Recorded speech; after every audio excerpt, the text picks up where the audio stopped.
Compiler को हम लोगों ने देखा, तो कंपाइलर का रोल क्या है? ट्रांसलेट करना, प्रोग्राम में एरर को डिटेक्ट करना और फिर उसको ट्रांसलेट करना। बट कंपाइलर का काम इतना तो मेन इसका ये दो काम है, बट हम थोड़ा सा डेप्थ में जाके अभी कंपाइलर को देख लेते हैं, क्योंकि जैसा मैंने पहले भी कहा हुआ है कि हम लोग कंसेप्चुअली भी बढ़ेंगे आगे और प्रोग्रामिंग भी करेंगे अच्छे से।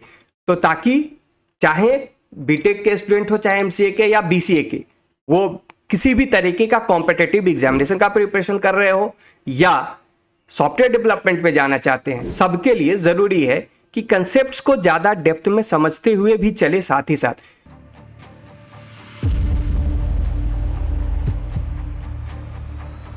वैसे तो कंपाइलर एक कंप्लीट बहुत ही डेप्थ टॉपिक है और इसको करने में हमें पूरा डेप्थ में जाना पड़ेगा, बट लाइट मोड में अभी हम लोग इस चीज को देखते हैं कि कंपाइलर और प्रोग्रामिंग लैंग्वेजेस में उसका रोल कहाँ पे आ रहा है, कैसे आ रहा है, थोड़ा सा इसको अभी इस जगह पे हम लोग समझने की कोशिश करते हैं।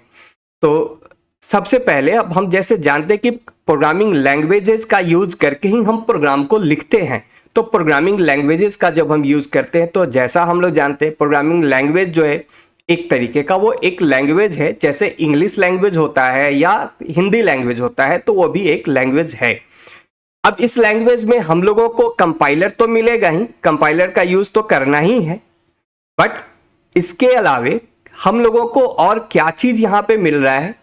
तो हम लोगों को यहाँ पे सिंटैक्स मिलता है, हम लोगों को यहाँ पे एक लाइब्रेरी भी मिलती है। तो जैसे किसी भी लैंग्वेज को जब हम सीख रहे हैं तो हम लोगों को वहां पे उसका ग्रामर तो मिलता है। बिना ग्रामर को समझे हम किसी भी भाषा को नहीं सीख सकते हैं। उसी तरीके से प्रोग्रामिंग लैंग्वेज का ग्रामर जो होता है वो होता है सिंटैक्स। तो अगर हमें प्रोग्राम लिखना है तो हम लोगों को सिंटैक्स को समझना पड़ेगा। तो syntax is the grammar of the programming language. तो जैसे इंग्लिश में अगर हम बोलना चाहते हैं, जैसे यहाँ पे लिखा हुआ है कि he is a good boy, तो ग्रामेटिकली ये बिल्कुल सही है। लेकिन अगर इसी बात को बोला जाए he a good is a boy, तो ग्रामेटिकली ये गलत है। वर्ड्स वही हैं बट सेंटेंस गड़बड़ हो गया, मीनिंग गड़बड़ हो गया।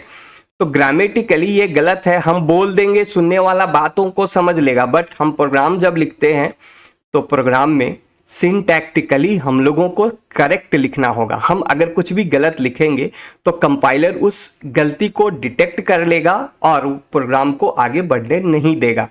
तो सिंटैक्स को हम लोगों को सीखना है, और जब हम सिंटैक्स को सीख लेते हैं तो इसका मतलब है कि हम उस लैंग्वेज में प्रोग्राम लिखना सीख गए। और जब सिंटैक्स हमारे पास आ गया तो अब हमारे पास सिंटैक्स के साथ साथ एक और चीज यूज करना है, वो होता है लाइब्रेरी। तो जिस तरीके से किसी भी भाषा में, किसी भी लैंग्वेज में वोकैबुलरी होता है, कुछ प्री डिफाइंड वर्ड्स हम लोगों को मिलते हैं, सैकड़ों हजारों वर्ड्स हैं हर भाषा में, हम उसको याद करते हैं, रिमेंबर करते हैं, तब हम उस भाषा पे ज़्यादा हमारी पकड़ मजबूत होती है। यानी हम ग्रामर को सीखे और हम लोगों ने वोकैबुलरी को रिमेंबर किया, तो हमारा जो क्या है वो कंसेप्ट उस लैंग्वेज पे ज़्यादा डेप्थ हुआ। तो उसी तरह से प्रोग्रामिंग लैंग्वेज में हम सिंटैक्स को तो सीखेंगे और साथ ही साथ उसकी लाइब्रेरी को पढ़ेंगे, लाइब्रेरी को समझेंगे, लाइब्रेरी को रिमेंबर करेंगे। तो लाइब्रेरी बेसिकली क्या है? लाइब्रेरी में पहले से लिखे हुए कुछ प्रोग्राम्स है, छोटे छोटे प्रोग्राम्स लिख करके दिया गया हुआ है। हम उसको कह सकते हैं प्री डिफाइंड कोड्स, क्योंकि जब हम प्रोग्राम करने जा रहे हैं तो कुछ कंसेप्ट हमको पहले से मिलेगा। जैसे हम सी में प्रोग्राम कर रहे हैं तो सी का कुछ फीचर, कुछ कंसेप्ट, कुछ कोड हम लोगों को पहले से मिलेगा, जिसका हम प्रोग्राम में यूज करेंगे अपने प्रोग्राम में। तो वो जो चीज़ मिलेगा उसी को कहते हैं लाइब्रेरी। और सी में जो चीज़ मिलेगा वो, जैसे वो फंक्शंस मिलेगा, फंक्शंस का यूज़ हम अपने प्रोग्राम में करेंगे। तो वो फंक्शंस जहाँ रखा हुआ है वो एक फाइल है। कंप्यूटर में कोई भी चीज़ कहीं रखा होता है तो वो बेसिकली फाइल के अंदर होता है। तो जैसे एग्जाम्पल के तौर पे यहाँ पे कुछ फाइल्स के नाम दिया गया हुआ है, जैसे stdio.h, इसे कहते हैं standard input output header file. .h सी के प्रोग्राम में कहीं भी हम लोगों को मिले या C++ के प्रोग्राम में, तो इसका मतलब है कि वो एक हेडर फाइल है। तो stdio.h ये हम लोगों को क्या देता है, ये हम लोगों को इनपुट करने और आउटपुट करने के लिए फंक्शंस प्रोवाइड करता है। यानी प्रोग्राम जब हमारा रन होता है तो हम कुछ वैल्यू यूजर से प्रोग्राम में लेते हैं। फॉर द एग्जांपल जैसे हम एटीएम में जा रहे हैं तो वहाँ एक प्रोग्राम चल रहा है, हम वहाँ एटीएम का पिन नंबर डालते हैं, तो हमने जो पिन नंबर डाला ये इनपुट हुआ। अब उस वैल्यू को मैच किया गया, अगर वैल्यू मैच हो गया तो हम लोगों को आगे प्रोसेस करने के लिए मिलता है, पैसा निकालने के लिए पूछा जाता है कितना अमाउंट निकालना है। नहीं हुआ तो हमें आउटपुट में क्या मिलता है, हमें आउटपुट में मिलता है कि योर पासवर्ड और पिन इज इनकरेक्ट। तो इनपुट करना, आउटपुट करना, इसके लिए हम लोगों को कुछ प्री डिफाइंड फंक्शंस सी में मिलेगा, और वो फंक्शंस कहाँ मिलेगा, stdio.h हेडर फाइल में। और वैसे एक और हेडर फाइल है conio.h, ये भी कंसोल इनपुट आउटपुट का ही फंक्शन है। यानी दो हेडर फाइल्स यहाँ लिखा हुआ है जिसके अंदर हम लोगों को इनपुट आउटपुट करने के लिए फंक्शंस मिलता है। कुछ मैथमेटिकल फंक्शंस अगर चाहिए होगा तो पहले से प्री डिफाइंड मैथमेटिकल फंक्शंस हम लोगों को मिलेगा math.h में। और यह है स्टैंडर्ड लाइब्रेरी। कुछ लाइब्रेरी मेमोरी से रिलेटेड हम लोग जब काम करेंगे आगे तो मेमोरी से रिलेटेड, रैम पे मेमोरी बनाने से रिलेटेड, उससे रिलेटेड कुछ फंक्शंस हम लोगों को यहाँ पे मिलेगा। तो ये कुछ सी के हेडर फाइल्स हैं जिसमें लाइब्रेरी फंक्शंस रखा हुआ है जिसका यूज हम लोग करेंगे। अब आते हैं हम कंपाइलर्स को। अब थोड़ा सा कंपाइलर को डेप्थ में जाके समझने की कोशिश करेंगे। तो सबसे पहले हम प्रोग्राम लिखना चाहते हैं तो हम लोगों को कंपाइलर को इंस्टॉल करना पड़ेगा। अब ये कहाँ से इंस्टॉल करेंगे, इंस्टॉलेशन का क्या मतलब होता है, तो इंस्टॉल करने का मतलब ये सॉफ्टवेयर है। कंपाइलर एक सिस्टम सॉफ्टवेयर होता है, तो ये भी एक सॉफ्टवेयर है, इसे भी लिखा गया हुआ है कंपाइलर को। तो अब ये जो सिस्टम सॉफ्टवेयर है इसको जब तक हम इंस्टॉल नहीं करेंगे तो हम प्रोग्राम नहीं लिख पाएंगे, प्रोग्राम लिख के उस पर काम नहीं कर पाएंगे। तो जैसे अगर मैं यहाँ पे जो हमारा ये व्हाइट बोर्ड है, यहाँ पे अगर मैं सी का प्रोग्राम लिख लूँ तो वो किसी काम का नहीं है। वो देखने के लिए, पढ़ने के लिए ठीक है, बट वो सॉफ्टवेयर के रूप में कन्वर्ट नहीं हो सकता है। तो सॉफ्टवेयर के रूप में कन्वर्ट कौन करेगा, हम लिखेंगे, हम कहीं भी प्रोग्राम को लिखेंगे उसको सॉफ्टवेयर बनाने में मदद कौन करेगा। अब मैं यहाँ पे जैसे सी के कोड में लिख दूँ हैश इंक्लूड और कह दूँ कि ये हमारा सी का कोड हो गया, अब इसको रन करा देते हैं, ये सॉफ्टवेयर बन जाएगा, यहाँ लिख करके, इस व्हाइट बोर्ड पर लिख करके, तो ये नहीं होगा। इसे लिखने के लिए हम लोगों को एक एडिटर मिलता है और फिर एक कंपाइलर का अब काम आगे से शुरू होता है कि हम जो उस एडिटर पे प्रोग्राम को लिखे हैं कंपाइलर उसको रीड करेगा। तो कई तरह का कंपाइलर से, यहाँ कुछ कंपाइलर का नाम दिया हुआ है जैसे टर्बो सी और C++।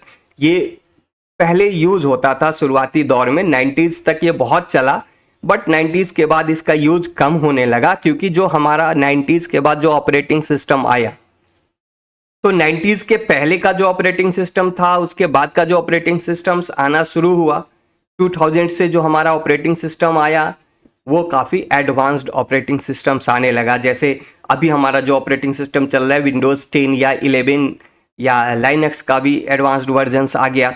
तो टर्बो सी बेसिकली विंडोज़ के लिए यूज़ होता था और ये ओल्डर ऑपरेटिंग सिस्टम में विंडोज़ XP तक ये बहुत अच्छा काम करता था। बट अब जो हमारा ऑपरेटिंग सिस्टम है ये 64 बिट्स का ऑपरेटिंग सिस्टम आ रहा है, तो वहाँ पे ये टर्बो C++ काम नहीं करेगा, या करना है तो इसके साथ हम लोगों को एक सॉफ्टवेयर मिलता है DOSBox, इसके साथ हम इसको इंस्टॉल करके काम यहाँ कर सकते हैं।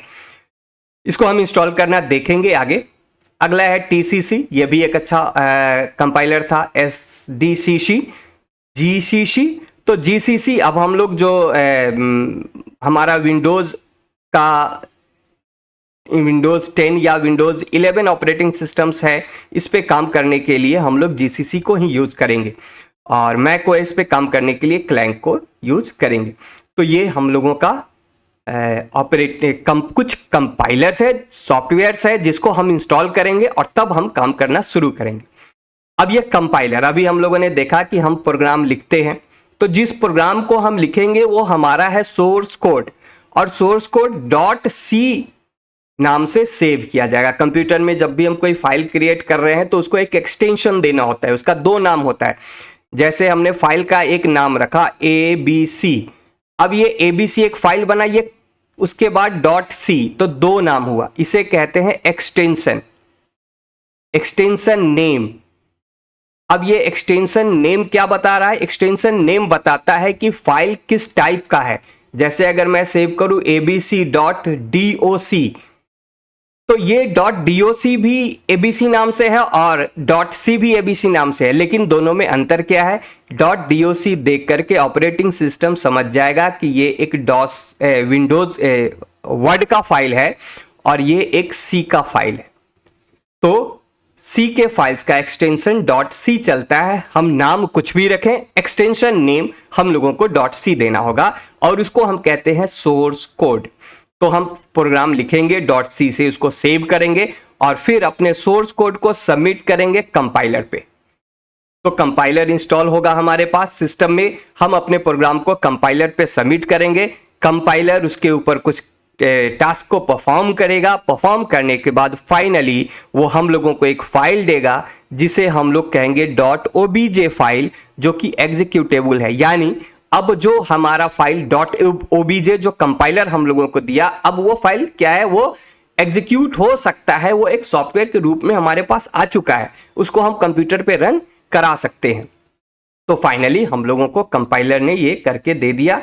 अब हम इसको देखते हैं कि कंपाइलर काम कैसे कर रहा है। तो कंपाइलर कई तरह के मशीन्स को यूज कर रहा है इस काम को करने के लिए, जिसे हम लोग कहते हैं कंपाइलर का डिफरेंट टाइप ऑफ मशीन। यहाँ पे हमने एक प्रोग्राम दिया हेलो सी, कंपाइलर में सबमिट हुआ और यहाँ पे दिख रहा है a.exe या a.out। तो अगर हम लोग MinGW GCC कंपाइलर पे काम करेंगे तो यहाँ पे a.out के रूप में हम लोगों को ऑब्जेक्ट फाइल मिलेगा। फाइल का नाम hello.c है, लेकिन आउटपुट में हम लोगों को क्या मिलेगा? a.exe। हम इसको चेंज करना चाहें चेंज कर सकते हैं, a डॉट के जगह पे हम चाहे कुछ और नाम रखना, तो .exe तो रहेगा, क्योंकि .exe का मतलब हुआ एग्जीक्यूटेबल फाइल। ये टाइप अब बदल गया, पहले क्या था? वो .c, अब क्या हो गया? वो एग्जीक्यूटेबल फाइल हो गया। अब वो रन होने वाला प्रोग्राम है जो कंप्यूटर जिसको अब रीड कर सकता है। .c को कंप्यूटर रीड नहीं कर सकता है, लेकिन exe को ही कंप्यूटर रीड कर पाएगा और ये प्रोग्राम हमारा एक सॉफ्टवेयर के रूप में काम करने लगेगा। तो .exe में हमको बदलना है, कंपाइलर उसको बदल के दे दिया, लेकिन GCC कंपाइलर हमेशा A नाम से बनाएगा, हम उसको कन्वर्ट कर सकते हैं, चेंज कर सकते हैं। अब कंपाइलर में 4 फेज होता है, 4 फेज में हमारा कंपाइलर काम कर रहा है C का। पहला फेज जो है, पहला काम प्री प्रोसेसिंग। प्री प्रोसेसिंग का मतलब, प्री प्रोसेसिंग जैसे हम कोई भी काम शुरू करते हैं तो उसको पहले कुछ उसके पहले की तैयारी, उसके बाद कंपाइलेशन, देन असेंबली और फिर लिंकिंग, यानी ये 4 फेज में काम होता है कंपाइलर के अंदर। यानी कंपाइलर एक ऐसा सॉफ्टवेयर है जो प्रोग्राम को लिया, उस पर कुछ काम किया। क्या क्या काम किया? प्री प्रोसेसिंग किया, कंपाइलेशन किया, असेंबल किया एंड देन उसको लिंकिंग किया और हमारे सामने वो दे दिया। अब सबसे पहले हम थोड़ा सा देख लेते हैं लिंकिंग क्या है, प्री प्रोसेसिंग क्या है। प्री प्रोसेसिंग करने के लिए कंपाइलर जो यूज कर रहा है उसको कहते हैं प्री प्रोसेसर इंजन। तो ये एक ऐसा कोड है जो इसको हम लोग अभी इंजन बोल रहे हैं। अब ये क्या कर रहा है? जो प्रोग्राम है सी का प्रोग्राम, उसकी सफाई करने का काम। जैसे घर में अगर हम घर में खाना बनाया जा रहा है, तो सब्जी बनाया जा रहा है, तो सब्जी बनाने से पहले सब्जी की सफाई हो रही है, क्लीनिंग का काम होता है, फिर कटिंग का काम होता है, देन प्रिपरेशन में जाते हैं, यानी प्रोसेसिंग आगे बढ़ता है। तो प्रोसेसिंग कब शुरू हुआ? जब सब्जी को क्लीन कर लिया गया। तो क्लीन करने का काम कब हो रहा है? बिफोर प्रोसेसिंग, यानी सब्जी बनाने से पहले क्लीनिंग का काम हुआ सब्जी का, तो इसको कहेंगे प्री प्रोसेसिंग का काम। तो प्रोग्राम को भी कंपाइलर पहले साफ करता है। हम जो कुछ भी लिखे हैं उसको पहले वो साफ करेगा, उसमें से जो भी कुछ गंदगी उसको लगता है वो उस गंदगी को क्लीन कर देता है।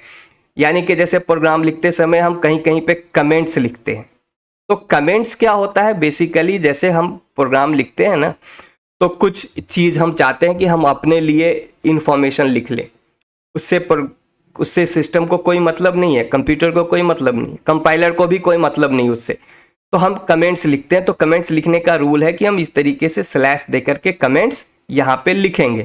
तो जो भी चीज़ ये स्लैश दे करके लिखा जाएगा, कंपाइलर उसको हटा देगा। उसका सफाई का पहला काम क्या है, कमेंट्स को हटा देना। कमेंट्स को हटा देने के बाद, यानी जो भी उसकी सफाई का काम था वो कंप्लीट हो गया।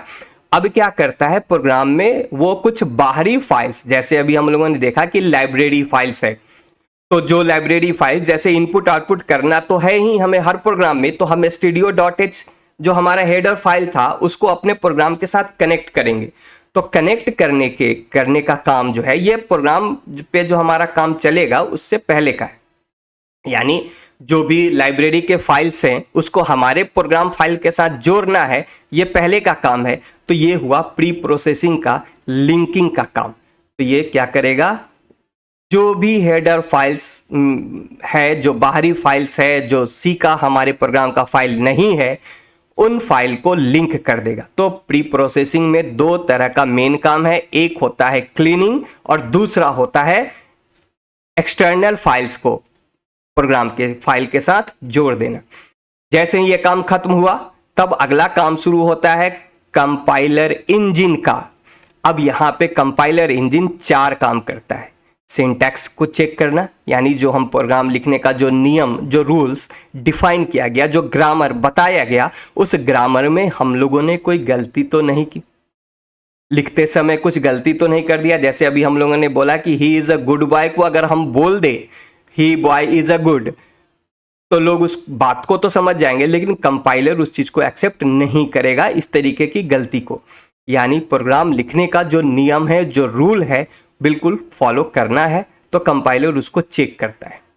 फिर उस पे ऊपर सिमेंटिक एनालिसिस का काम करता है। सिमेंटिकली उसको देखता है, वैलिडेट करता है कि इसका कोई लॉजिकल मीनिंग क्या बन रहा है। जो भी चीज़ लिखा गया है, कहीं पे कुछ लॉजिकल बातें लिखी गई हैं, तो उस लॉजिकल बात का मीनिंग क्या बन रहा है, ये किस टाइप का बात है, उसको एनालाइज करता है। एक एक लाइन को एनालाइज करेगा, रीड करेगा और उसको फिर ऑप्टिमाइज करने का काम शुरू करता है। यानी अब उसने सारे चीज़ों को पढ़ा, समझा, एरर नहीं मिला, गलतियां नहीं मिली, फिर उसने एक एक लाइन को एनालाइज किया, देन अब उसको ऑप्टिमाइज कर रहा है, अपने अकॉर्डिंगली उन चीज़ों को वो अरेंज कर रहा है। तो ऑप्टिमाइजेशन मतलब अरेंज करना। हमने जैसे भी लिखा है उसको वो अपने हिसाब से एक तरीके से अरेंज करता है, एक नई भाषा में बदलता है, और उसी को बदलने को कहते हैं ट्रांसलेशन। लेकिन ये जो नया भाषा है, ये कंप्लीट अभी मशीन का भाषा नहीं है, ये बाइनरी अभी कंप्लीट नहीं हुआ है, ये एक सिंबॉलिकल है, ये सिंबल में बदलता है हर चीज को। जैसे हम लोग लिखेंगे a+b, तो इसको एक सिंबल में वो कर देगा, 5+2, तो इसको एक सिंबॉलिकल मीनिंग डिफाइन कर देगा ये। तो ये सिंबॉलिकल ट्रांसलेशन कर देता है। तो कंपाइलर में सबसे पहला काम क्या हुआ, कंपाइलर का सबसे फर्स्ट काम होता है प्री प्रोसेसिंग, यानी प्रोग्राम में लिखे हुए कोई भी जो अननेसेसरी स्टेटमेंट्स हैं, जिसका कोई यूज नहीं है, जैसे कमेंट लाइन्स है, उसको रिमूव करना। देन एक्सटर्नल फाइल्स को प्रोग्राम फाइल के साथ जोड़ देना। जैसे हम कोई लाइब्रेरी फाइल्स को लाते हैं तो उसको जोड़ना। दूसरा काम क्या है, कंपाइलर इंजन काम शुरू करता है syntax checking, semantic analysis, optimisation and translation. इनको अगर हम अभी थोड़ा सा रिमेंबर कर लेंगे ना, तो कंपाइलर का बहुत सारा कंसेप्ट क्लियर हो जाएगा। यानी जब भी हम लोगों को एरर आएगा तो हम समझ जाएंगे कि ये सिंटैक्स चेकिंग का एरर आ गया। कुछ लॉजिकल एरर भी आता है तो वो भी हम समझ जाएंगे कि ये यहाँ से आ रहा है, कंपाइलर इंजन उसको जनरेट कर रहा है। कभी एरर आ गया, कोई फाइल हमने जैसे studio.h इंक्लूड करना है और ये studio के जगह हम लोग कुछ नाम उल्टा पुल्टा लिख दिए हैं, तो ये जब एरर आएगा कि फाइल नॉट फाउंड, तो ये हम समझ जाएंगे कि ये प्री प्रोसेसर का एरर है। तो ये सब थोड़ा बहुत हल्का, इसको अगर हम ध्यान में रख के चलेंगे तो बहुत सारा कंसेप्ट आगे हमारा क्लियर रहेगा। अब नेक्स्ट फेज आता है असेंबलर का। हर कोई अपना काम करके अपने आगे वाले को अपना काम सौंपता जाता है कंपाइलर के अंदर। अब ये जो इसके असेंबलर इंजन को क्या मिला, असेंबलर इंजन को सिंबॉलिक भाषा में प्रोग्राम मिल गया, यानी हम जो लिखे थे वो अब बदल चुका है, अब वो एक सिंबॉलिक भाषा में आ गया है। अब असेंबलर उसको बाइनरी में कन्वर्ट करने का काम करता है, यानी कंप्लीट मशीन लैंग्वेज में अब प्रोग्राम को बना दिया और बना करके वो हम लोगों को .obj फाइल दे दिया। अब हमारा प्रोग्राम रेडी है एग्जीक्यूशन के लिए। और यहाँ पे हम लोग देख सकते हैं जो कमांड्स भी मैंने यहाँ पे दिया हुआ है, तो हम लोग इसको आगे देखेंगे कि ये सब कमांड्स का कैसे यूज करना है। तो ये कुछ कंसेप्ट था, थोड़ा सा हम इसको समझ लें, रिमेंबर कर ले, तो आगे हम लोगों को पढ़ने में भी, प्रोग्रामिंग करने में भी और कॉम्पिटिटिव एग्जामिनेशंस के लिए, दोनों के लिए बहुत बेनिफिशियल रहेगा।